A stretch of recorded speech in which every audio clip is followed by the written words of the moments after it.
Imagine you have been saving money for months, maybe years, to file your asylum case, your TPS renewal, or your green card application. You finally have enough.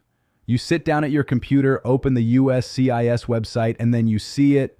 The fee has doubled. No, actually, some fees went up 900%. That is not a typo. 900%. And the worst part, there is no fee waiver anymore. No hardship exception. No mercy. You either pay or your case is dead.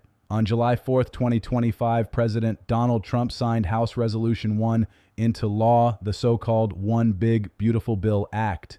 This law pumped $170 billion into immigration enforcement, but hidden inside that bill were fee increases that nobody is talking about.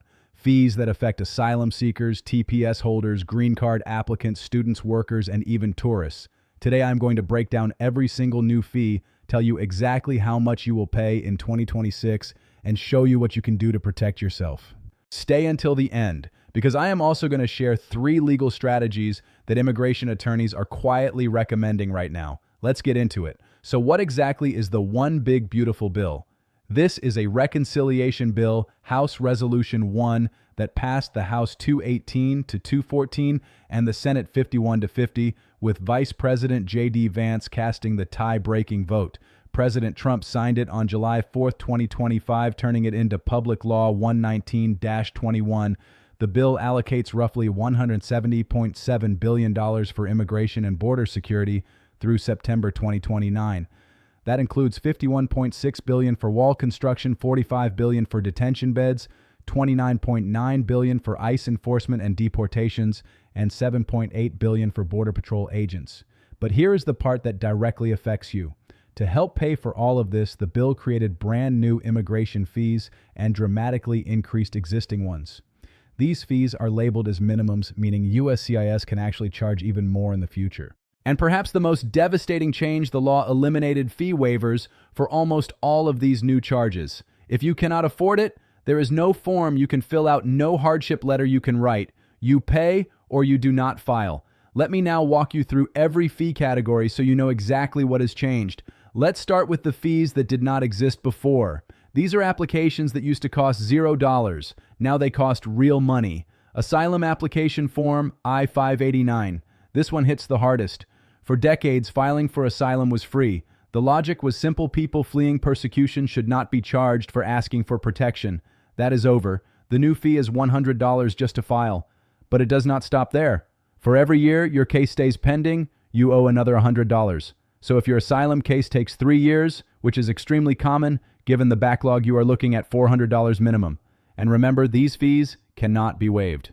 Asylum Employment Authorization EAD. If you are an asylum applicant and you want permission to work while your case is pending, the new fee is $550 for your first work permit and $275 every time you renew. Before the bill, this was free if filed together with your asylum application. Temporary Protected Status EAD. If you hold TPS and need a work permit, you are now paying $550 for the initial card and $275 for renewal. Again, these were either free or very low cost before. Special Immigrant Juvenile Status SIJS. These are children, young people who have been abused, abandoned, or neglected and are seeking protection in the United States. The new fee is $250.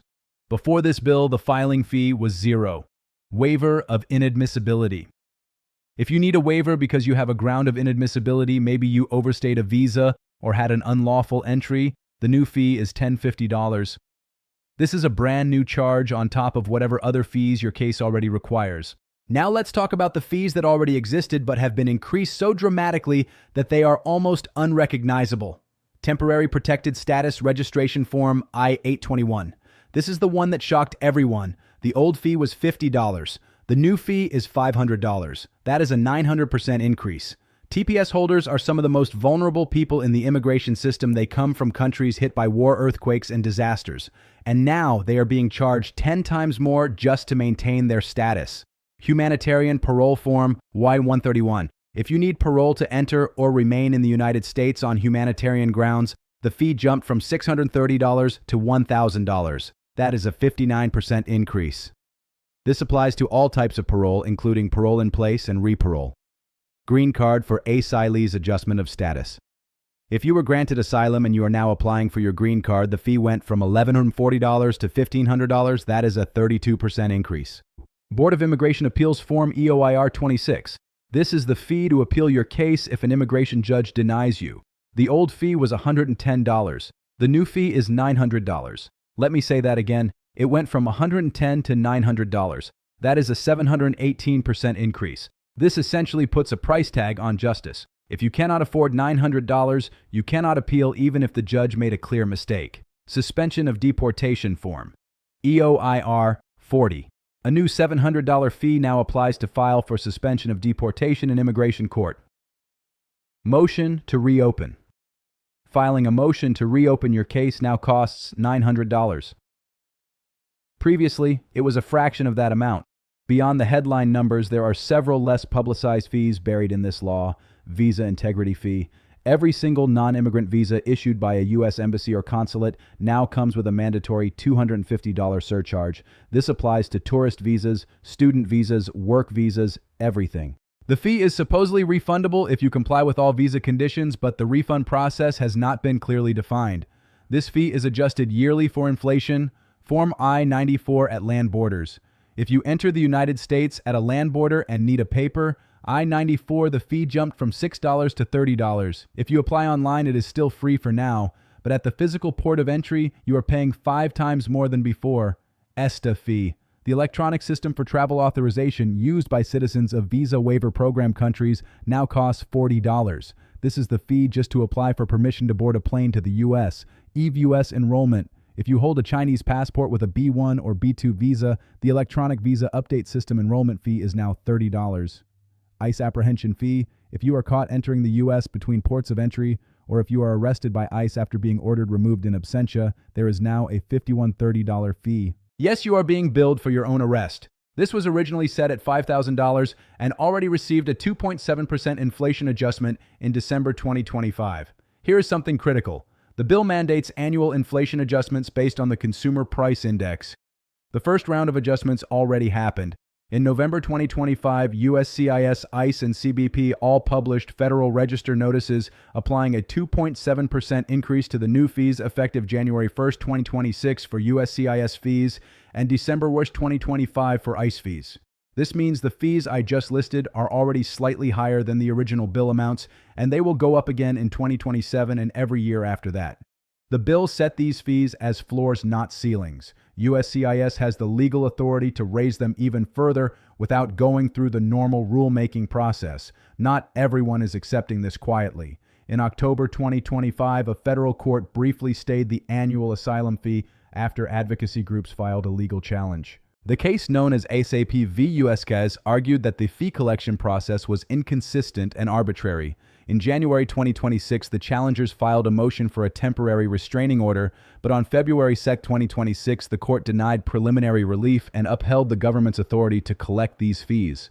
So as of right now, every fee I have listed is active and enforceable. There is no court order blocking any of them. So what can you do? Here are 3 strategies immigration attorneys are recommending. First, file as early as possible. Every month you wait, there is a risk of further fee increases through inflation adjustments or new SIJS rulemaking. If your case is ready, do not delay. Second, get a consultation with an immigration attorney now. Many of these fees stack on top of each other. An attorney can map out your total cost, identify which fees apply to your specific case, and tell you whether there are any remaining waiver options for the non-OBBBA fees in your case. Third, document everything. Keep receipts of every fee you pay, save confirmation numbers, and make copies of every form. With the fee waiver option gone, there is almost no room for error. A rejected filing because of a missing payment could cost you months and hundreds of additional dollars. This bill is not just about numbers on a page. It is about real people. Asylum seekers who fled violence. TPS holders who have lived here for years. Children who had no choice in their circumstances, all being told that justice has a price tag and that price just went up dramatically. I will keep covering every update as it happens. If this video helped you understand what is going on, hit that subscribe button and turn on the bell so you never miss an important immigration update. Share this video with anyone who needs to see these numbers. Drop a comment below which fee increase shocked you the most. I read every single comment. I will see you in the next one. Stay informed, stay prepared.